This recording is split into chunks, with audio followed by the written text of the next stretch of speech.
1830 সালের ওয়াহাবি আন্দোলন ও 1920 সালের খিলাফত আন্দোলনে নোয়াখালীর জনগণের সক্রিয় অংশগ্রহণ ছিল ইতিহাসের অন্যতম বিপ্লবী ঘটনা। আর এই বিপ্লবী ইতিহাসের রচনায় তৎকালীন নোয়াখালীর হরিনারায়ণপুর ও রাজারামপুর গ্রামের সাধারণ জনগণের সক্রিয় অংশগ্রহণ ছিল না ভোলার মতো। ইতিহাস সমৃদ্ধ এই দুইটি গ্রাম যুগ যুগ ধরে নোয়াখালীর ইতিহাসকে করেছে সমৃদ্ধ ও স্বর্ণখচিত। 1946 সালের সাম্প্রদায়িক দাঙ্গা থেকে শুরু করে 1971 সালের মুক্তিযুদ্ধ এবং 71-এর মুক্তিযুদ্ধ পরবর্তী বাংলাদেশের নোয়াখালীতে যতগুলো আন্দোলন হয়েছে, প্রতিটি আন্দোলনে হরিনারায়ণপুর ও রাজারামপুর গ্রামবাসীদের অংশগ্রহণ ছিল দেখার মতো। আর আজকের ভিডিওতে আমি আপনাদেরকে নোয়াখালীর ইতিহাস সমৃদ্ধ হরিনারায়ণপুর ও রাজারামপুর গ্রাম থেকে নোয়াখালী সদর উপজেলার 10 নং অশ্বদিয়ার আনিসপুর গ্রাম পর্যন্ত দেখানোর চেষ্টা করব। আসসালামু আলাইকুম দর্শক, এখন আমি আছি হরিনারায়ণপুর চৌরাস্তা। তো আজকের ভিডিওতে আমি আপনাদেরকে দেখানোর চেষ্টা করব হরিনারায়ণপুর চৌরাস্তা থেকে অশ্বদিয়া শ্যামপুর ও আনিসপুর সড়ক পর্যন্ত। দিকে গেলে হচ্ছে গোদার মসজিদ, এদিকে পৌর বাজার, আর এদিকে দত্তের হাট। আর আমরা যাব এই রোড ধরে একেবারে কিল্লারহাট বাজার দিয়ে আমরা অশ্বদিয়ার আনিসপুর গ্রাম পর্যন্ত যাব। তো বন্ধুরা, আমাদের সাথেই থাকুন। আমরা এই মুহূর্তে আছি নোয়াখালী পৌরসভার 5 নং ওয়ার্ডের হরিনারায়ণপুর এলাকায়। আর আমরা যেই সড়ক ধরে যাচ্ছি এটি হচ্ছে হরিনারায়ণপুর বাজার সড়ক। হরিনারায়ণপুর বাজারটি নোয়াখালী পৌরসভার 5ম বৃহত্তম বাজার। মূলত পৌর বাজার, সোনাপুর বাজার, মাইজদি বাজার এবং দত্তেরহাট বাজারের পরেই হরিনারায়ণপুর বাজারের অবস্থান। আর হরিনারায়ণপুর বাজারটি নোয়াখালী পৌরসভার 2টি গ্রামের বুক চিরে গিয়েছে। তার পশ্চিমাংশ পড়েছে হরিনারায়ণপুর এলাকার ভিতরে এবং পূর্বাংশ পড়েছে পশ্চিম রাজারামপুর গ্রামের ভিতরে। আর হরিনারায়ণপুর বাজারের পূর্বাংশে রয়েছে হরিনারায়ণপুর রেল স্টেশন।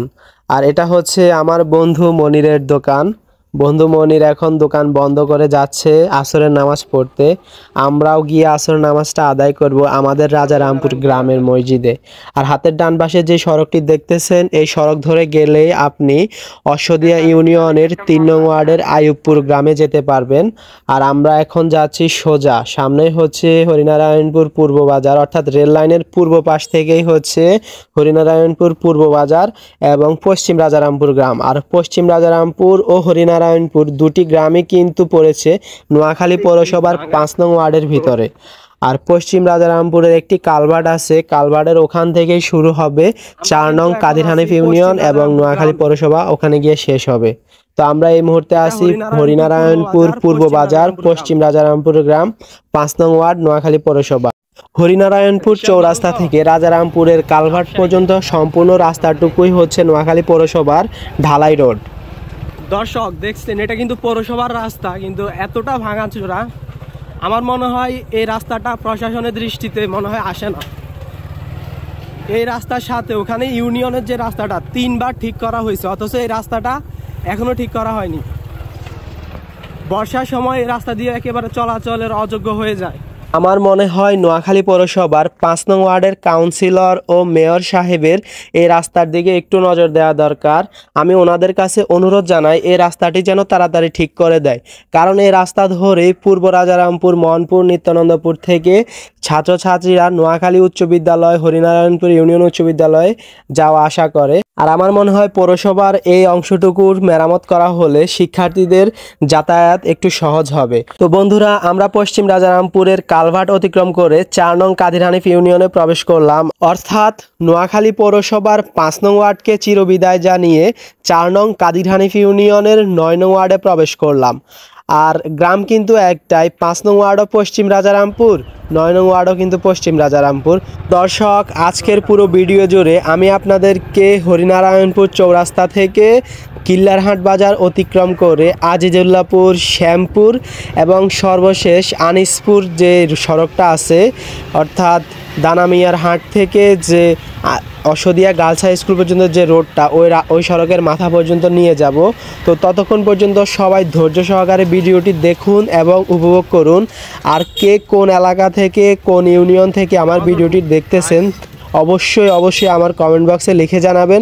সেই সাথে নোয়াখালী পৌরসভা 4 নং কাদির হানিফ এবং 10 নং অশ্বদিয়া ইউনিয়নের কোন অংশটুকু সৌন্দর্য আপনাদের কাছে খুব ভালো লেগেছে অবশ্যই কমেন্ট বক্সে লিখে জানাবেন। তো আমরা এখন আসরের নামাজ পড়ার জন্য আমাদের গ্রামের মসজিদ বাইতুল সালাম জামে মসজিদে চলে আসলাম। তো নামাজ শেষে আমরা এখন আবার বের হইতেছি।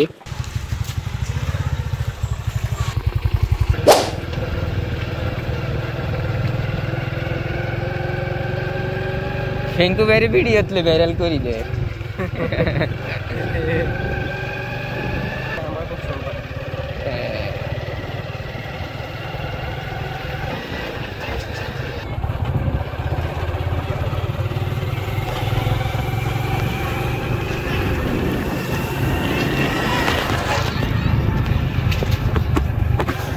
দর্শক আমরা এখন যে জায়গাটিতে আছি এই জায়গার নাম হচ্ছে রফিকের মোড়। হ্যাঁ সোজা এই জায়গার নাম হচ্ছে রফিকের মোড়। এটা ধরে আবার মাইজদিকোট রেল স্টেশন যাওয়া যায়। আর এই রাস্তার দক্ষিণ পাশ হচ্ছে দরবেশপুর, যেটা কাদির হানিফের 9 নং ওয়ার্ডের ভিতরে পড়েছে। আর উত্তর পাশ হচ্ছে পূর্ব রাজারামপুর, যেটা কাদির হানিফের 8 নং ওয়ার্ডের ভিতরে পড়েছে।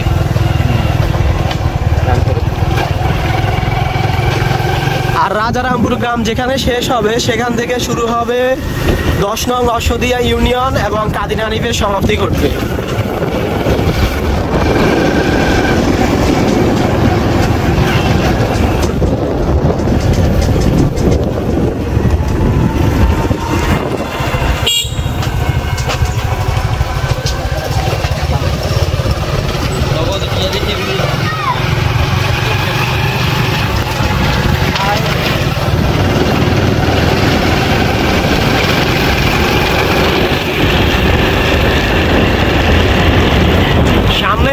দোপাদার স্কুল মোড়, হাতের ডান পাশে আমরা যাব। সোজা গেলে হচ্ছে নিত্যানন্দপুর ও মনপুর গ্রাম, যেগুলো কাদির হানিফের 8 নং ওয়ার্ডের অন্তর্ভুক্ত। এদিকে হচ্ছে নিত্যানন্দপুর এবং মনপুর। আর আমরা যে সড়ক ধরে যাচ্ছি এদিকে গেলে আমরা কিলারহাট বাজার পাবো। আর এটাই হচ্ছে পূর্ব রাজারামপুর সরকারি প্রাথমিক বিদ্যালয়।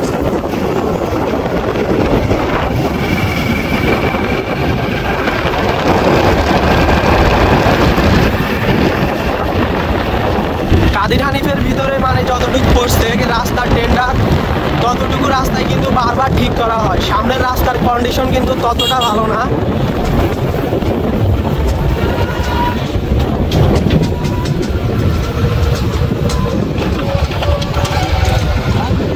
তো এটাই হচ্ছে হেঞ্জুর মোড়, যেটি কাদির হানিফের দরবেশপুর গ্রামের একটি প্রসিদ্ধ জায়গা। আর এখানটায় রাস্তার কন্ডিশন খুবই খারাপ।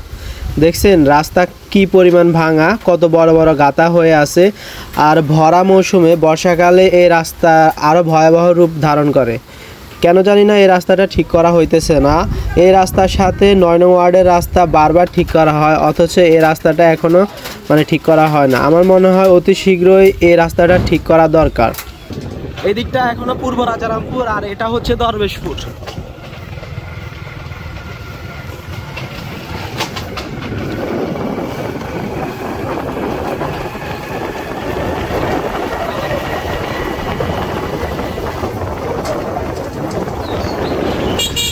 এদিকে প্রাকৃতিক পরিবেশ কিন্তু অসাধারণ।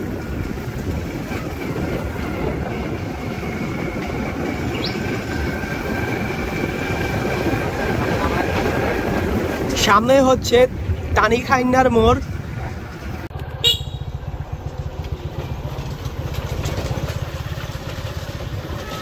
এদিকে গেলে আবার মনপুর যাওয়া যাবে। আর আমরা এখন যে জায়গাটিতে আছি এটা হচ্ছে টানি খাইন্নার মোড়।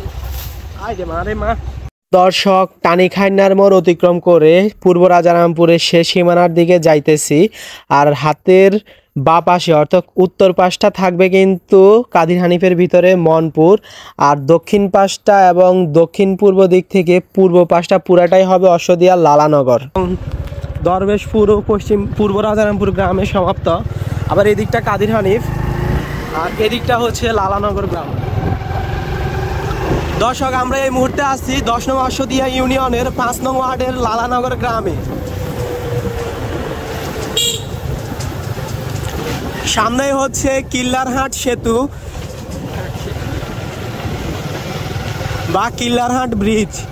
আর কিল্লারহাট ব্রিজের ওই পাশ থেকে হচ্ছে কিল্লারচর গ্রাম। আর কিল্লারচর গ্রামে রয়েছে 10 নং অশ্বদিয়া ইউনিয়নের প্রসিদ্ধ একটি বাজার, যেটি কিল্লারহাট বাজার। হাট বাজার নামে পরিচিত। হ্যাঁ, লালানগর গ্রামের প্রকৃতি নিয়ে কিন্তু আমরা একটা ব্লগ দিয়েছিলাম, আপনারা দেখেছেন কিনা অবশ্যই কমেন্ট করে জানাবেন। গ্রাম বাংলার চিরচেনা রূপবৈচিত্র্য এক কথায় অসাধারণ। আর গ্রাম বাংলার চিরচেনা রূপবৈচিত্র্য অনেকটাই এই গ্রামে খুঁজে পাবেন।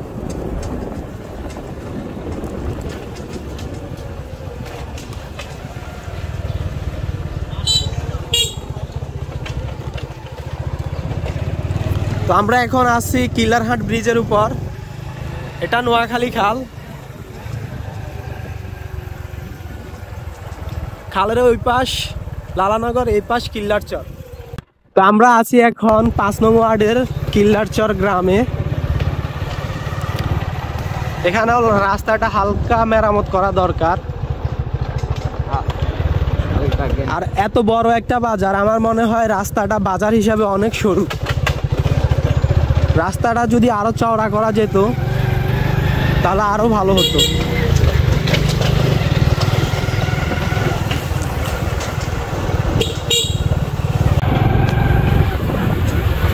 আমরা অবশেষে চলে এলাম 10 নং অশ্বদিয়ার কিল্লারহাট বাজারে। কিল্লারহাট বাজারটি অশ্বদিয়া ইউনিয়নের সর্ববৃহৎ বাজার। আর সপ্তাহে 2 দিন এই কিল্লারহাটে হাট বসে। মূলত শুক্রবার ও মঙ্গলবারই হচ্ছে হাটবার। হাটবার ছাড়াও প্রতিদিন সন্ধ্যাবেলা এই বাজারটি থাকে বেশ জমজমাট এবং ব্যস্ততম। আপনারা যারা এই দিকের আছেন অর্থাৎ স্থানীয় লোকরা অবশ্যই জানেন কিল্লারহাট বাজারটি প্রতিদিন সন্ধ্যাবেলায় কি পরিমাণ জমজমাট এবং ভিড় লেগে থাকে। তো জমজমাট ও ভিড় লেগে থাকা এই বাজারের রাস্তাটা একেবারে সরু, যা একেবারে দুঃখজনক। আমার মনে হয় এই সরু রাস্তাটা আরও চওড়া করা দরকার, তাহলে কিল্লারহাট বাজারের রোজকার যে যানজটটা লেগে থাকে সেটা আর থাকবে না এবং ভোগান্তিও অনেকাংশে কম হবে। আর কিল্লারহাট বাজারের উপর দিয়ে দিনমনিরহাট ও মাইজদি পর্যন্ত আমার মনে হয় 2 লেনের একটি সড়ক করলে অনেক ভালো হবে। তাহলে অশ্বদিয়া ইউনিয়নের মানুষ সোনাপুর ছাড়াই একেবারে কিল্লারহাট দিয়ে সরাসরি মাইজদি মেন শহরে যাতায়াত করতে পারবেন নির্বিঘ্নে। সোজা সোজা। তো হাতের ডান পাশে গেলে আবার দিনমনিরহাট, আর আমরা যাচ্ছি সোজা। তো এখন আমরা যে জায়গাটিতে আছি এটা সম্ভবত কিল্লারহাটের মালিয়ার টেক। আর হাতের ডান পাশ থেকে হচ্ছে আজিজুল্লাহপুর গ্রাম। এদিকটা সম্ভবত মালিয়ার টেক। আবার এদিক দিয়ে গেলে আমরা লালানগর ঢেলানগরের যে সড়কটা ওটা পেয়ে যাব। এখন আমরা আছি 10 নং অশ্বদিয়ার 4 নং ওয়ার্ডের শ্যামপুর গ্রামে। আর এই সড়ক ধরে গেলে আবার আজিজুল্লাহপুরে যাওয়া যাবে। দর্শক, শ্যামপুর গ্রামের একটা ভিডিও আমরা দিয়েছিলাম, ভিডিওটা আপনারা দেখেছেন কিনা অবশ্যই কমেন্ট বক্সে লিখে জানাবেন।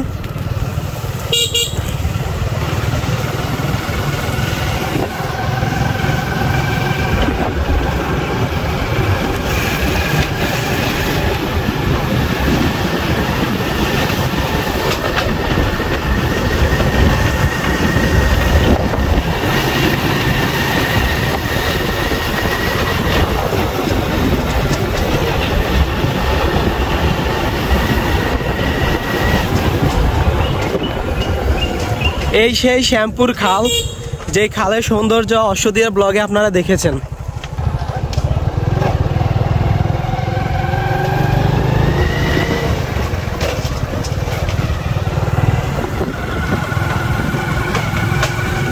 মাশাআল্লাহ, আল্লাহর কি সৃষ্টি দেখছেন। ওই পারেই হচ্ছে মালিয়ার টেক।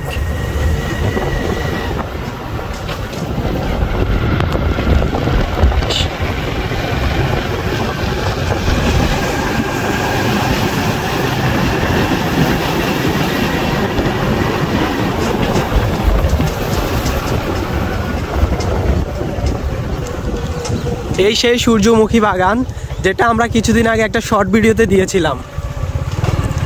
এই জায়গাটার সৌন্দর্য এক কথায় অসাধারণ। চারিদিকে সূর্যমুখী বাগান আর মাঝখানে একটা বাড়ি। অস্থির একটা ভিউ, লাখো কোটি টাকার ভিউ। তো হবে শ্যামপুর গ্রাম শেষ। তো খালের ওই পার থেকে সম্ভবত ভেলানগর গ্রাম, আর এই পাশটা হচ্ছে অশ্বদিয়া, ওই পাশটা হচ্ছে নেয়াজপুর। আর আমরা এখন যে জায়গাটিতে আছি এই জায়গাটি অশ্বদিয়ার সুন্দরতম 3টি জায়গার একটি।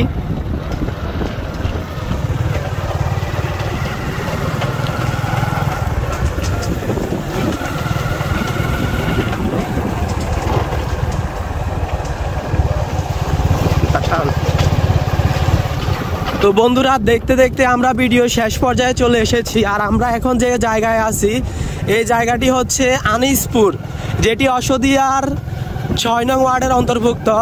আমাদের রাস্তা আরেকটা চলে আসবে, আমরা আজকে ওই জায়গাতে ভিডিওটা সমাপ্ত ঘোষণা করব। সামনে হচ্ছে মির্দারহাট রোড, আর আমাদের আনিসপুর স্বয়ংপুর রোড এখানে সমাপ্ত। থামা।